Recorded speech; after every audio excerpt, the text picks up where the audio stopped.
करीब 16 महीनों से जंग लड़ रही यूक्रेन की सेना ने कीव पर रूस के किंजल मिसाइलों के हमलों को नाकाम करने का दावा कर दिया। यूक्रेन के मुताबिक रूसी सेना ने कीव पर ताबड़तोड़ 12 मिसाइलें दागी ताकि कीव के लोगों में खौफ पैदा किया जा सके। लेकिन यूक्रेन की सेना ने दावा किया कि इससे पहले कि रूस की मिसाइलें कीव में तबाही मचा पाती, उन्हें आसमान में ही ढेर कर दिया गया। यूक्रेन ने आरोप लगाया कि पुतिन की फौज ने रिहायशी इलाकों को निशाने पर लेते हुए हाइपरसोनिक क्रूज मिसाइलें दागी। लेकिन यूक्रेन की सेना के मुताबिक उसने रूस की किंजल मिसाइलों के हमलों को भी नाकाम कर दिया। यूक्रेन ने 6 कैलिबर क्रूज मिसाइलों के साथ साथ 2 टोही ड्रोन को भी ढेर करने की बात कही। इस बीच यूक्रेन जंग खत्म करवाने के मकसद से कीव पहुंचे अफ्रीकी देशों के एक प्रतिनिधिमंडल का वहां धमाकों से स्वागत किया गया। यूक्रेन की सेना के मुताबिक अफ्रीकी देशों का प्रतिनिधिमंडल जैसे ही कीव पहुंचा, वहां तेज धमाके हुए, जिसके बाद एयर डिफेंस सिस्टम एक्टिवेट कर दिया गया और लोगों को अलर्ट करने के लिए सायरन बजाए गए ताकि रूस के हमलों से बचा जा सके। लेकिन अफ्रीकी देशों के प्रतिनिधिमंडल के कीव पहुंचते ही वहां हुए धमाकों से लोग सन्न रह गए, क्योंकि वो यूक्रेन जंग को खत्म करवाने के मकसद से रूस और यूक्रेन के बीच बातचीत का रास्ता खोलने में जुटे हैं। इसी कड़ी में अफ्रीकी देश सेनेगल, जाम्बिया, दक्षिण अफ्रीका और दूसरे कई देशों के नेताओं का प्रतिनिधिमंडल कीव पहुंचा था। और तो और दक्षिण अफ्रीका के राष्ट्रपति भी कीव में मौजूद थे। हालांकि कीव में हुए धमाकों में कितना नुकसान हुआ इसका पता नहीं चल सका। अफ्रीकी देशों का प्रतिनिधिमंडल रूस के राष्ट्रपति पुतिन से शांति के मुद्दे पर बातचीत से पहले कीव पहुंचा था, लेकिन हवाई हमलों के बीच ही उसे कीव का दौरा करना पड़ा। पुतिन ने यूक्रेन में युद्ध लड़ रहे रूस के सैनिकों को बोनस देने का ऐलान कर दिया। रूस के रक्षा मंत्रालय के मुताबिक ये बोनस सिर्फ रूस के उन्हीं सैनिकों को मिलेगा जिन्होंने जंग के मैदान में पश्चिमी देशों के टैंकों को नष्ट किया। क्योंकि यूक्रेन रूस के बीच जारी युद्ध को करीब 1.5 साल का वक्त बीत चुका है, जिसमें इन्हीं पश्चिमी देशों के टैंकों की मदद से यूक्रेन ने रूस को कई बार झटका दिया और पुतिन के युद्ध जीतने के ख्वाब पर पानी फेर दिया। इसीलिए रूस के रक्षा मंत्रालय ने पश्चिमी टैंकों को तबाह करने वाले सैनिकों को बोनस देने का ऐलान किया और इसके तहत 16 महीने में 10,000 से ज्यादा रूस के सैनिकों को बोनस मिला। वहीं रूस के रक्षा मंत्री ने युद्ध के दौरान पश्चिमी टैंक नष्ट करने वाले सैनिकों को हीरो गोल्ड स्टार अवार्ड भी दिया। इस बीच यूक्रेन ने दावा किया कि रूस ने एक बार फिर खैरसोन में भीषण हमला बोल दिया, जिसमें 2 लोगों की मौत हो गई। खैरसोन यूक्रेन का वही प्रांत है जहां पिछले साल रेफरेंडम करवाकर पुतिन उसे रूस का हिस्सा घोषित कर चुके हैं और पिछले हफ्ते वहां नीप्रो नदी पर बने नोवा कखोवका बांध के तबाह होने के बाद वैसे ही हालात काफी खराब हो चुके हैं। लेकिन यूक्रेन ने दावा किया कि इसके बावजूद रूस हमले करने से बाज नहीं आ रहा और उसने रात के अंधेरे में फिर खैरसोन पर गोले बरसा दिए, जिसमें 2 लोग मारे गए। खैरसोन पर कब्जा करने के बाद यूक्रेन की सेना ने वहां तगड़ा पलटवार किया था और वहां के काफी इलाकों से रूस को खदेड़ दिया था। खैरसोन यूक्रेन का वही प्रांत है जहां पिछले साल रेफरेंडम करवाकर पुतिन उसे रूस का हिस्सा घोषित कर चुके हैं। लेकिन ज़ेलेंस्की की सेना खैरसोन को वापस हासिल करने के लिए पूरी ताकत से लड़ रही है। उधर अमेरिकी न्यूज चैनल ने दावा किया कि ईरान को परमाणु बम बनाने से रोकने के लिए अमेरिका ने उससे पिछले साल ही चुपके से बातचीत शुरू कर दी थी, जबकि पिछले साल सितंबर में दोनों की इस मसले पर बात बंद हो गई थी।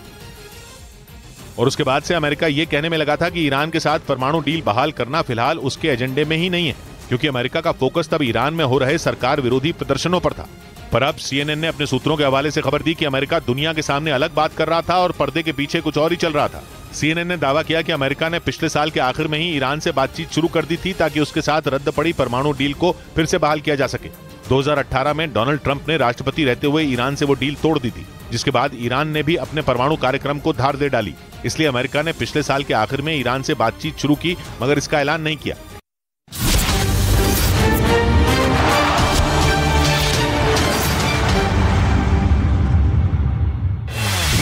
गढ़बो नवा छत्तीसगढ़ के नारे को साकार करने में जुटे करवट, जुझारू और बेबाक मुख्यमंत्री भूपेश बघेल की न्यूज 18 इंडिया के साथ एक्सक्लूसिव बातचीत।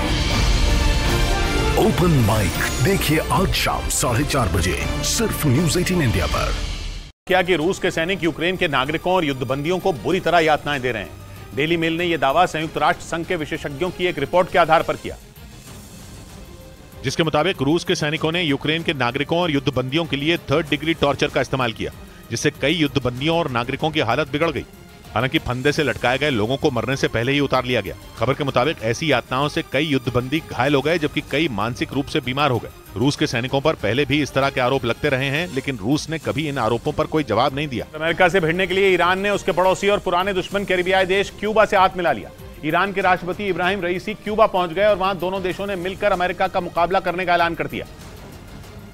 क्योंकि ईरान और क्यूबा दोनों ही अमेरिका के लगाए प्रतिबंधों के मारे हैं और दोनों को अमेरिका आतंकवादी भी कहता है। ईरान और क्यूबा पुराने साथी हैं, इसलिए ईरान के राष्ट्रपति इब्राहिम रईसी क्यूबा ही पहुंच गए ताकि उससे दोस्ती गहरी करके अमेरिका को उसके इलाके में ही घेर लिया जाए। मतलब जैसे अमेरिका पश्चिम एशिया में ईरान के इलाके में अपनी मौजूदगी बनाए बैठा है, ईरान ने भी उसी तरह अमेरिका के पड़ोस में पैठ बनानी शुरू कर दी है, क्योंकि अमेरिका लंबे वक्त से ईरान को उसके ही पड़ोस में अलग थलग करने में लगा है। तुर्की अमेरिका के खेमे में है, इजराइल अमेरिका का दोस्त है, सीरिया और इराक में अमेरिका की सेना तैनात है। उसी तर्ज पर ईरान ने क्यूबा से अपनी दोस्ती बढ़ाकर अमेरिका की घेरेबंदी शुरू कर दी।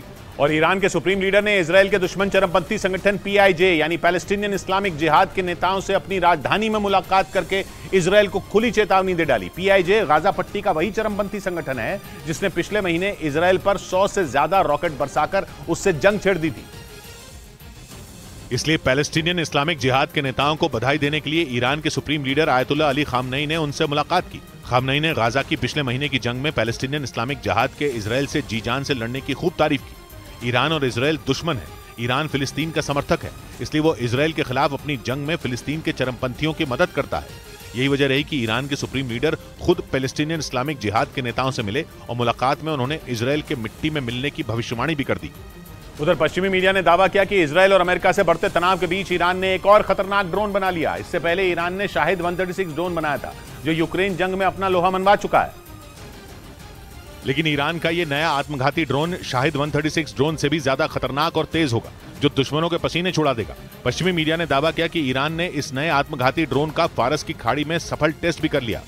ईरान का एक खास बॉम्बर ड्रोन एक बार में 10 छोटी मिसाइलें दाग सकता है और 500 मीटर की ऊंचाई से अपने टारगेट को निशाना बना सकता है। वहीं इस ड्रोन के टेस्ट के बाद अमेरिका भड़क गया और उसने ईरान पर आरोप लगाया कि वो फारस की खाड़ी में तनाव की स्थिति बना रहा है और इसका असर व्यापार पर भी पड़ेगा, क्योंकि फारस की खाड़ी अंतर्राष्ट्रीय व्यापार का अहम रूट है। इस बीच इजराइल ने आरोप लगाया कि ईरान की बढ़ती ताकत के पीछे रूस जिम्मेदार है, क्योंकि यूक्रेन युद्ध में इस्तेमाल होने वाले हथियार रूस को ईरान ही सप्लाई कर रहा है, जिससे उसे भारी मुनाफा हो रहा है।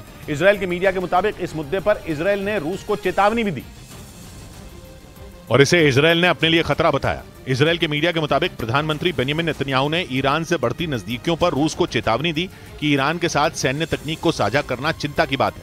वहीं इजराइल ने दावा किया कि रूस उस पर यूक्रेन की मदद करने का आरोप लगाता है, जो कि पूरी तरह गलत है। इजराइल के प्रधानमंत्री बेंजामिन नेतन्याहू के मुताबिक उन्होंने अपने एयर डिफेंस सिस्टम कभी भी यूक्रेन को नहीं दिए, क्योंकि खुद इजराइल को डर है कि अगर उसकी सैन्य तकनीक रूस के हाथ लग गई तो वो ईरान तक पहुंच सकती है। उधर अमेरिकी न्यूज चैनल ने दावा किया कि ईरान को परमाणु बम बनाने से रोकने के लिए अमेरिका ने उससे पिछले साल ही चुपके से बातचीत शुरू कर दी थी, जबकि पिछले साल सितंबर में दोनों की इस मसले पर बात बंद हो गई थी।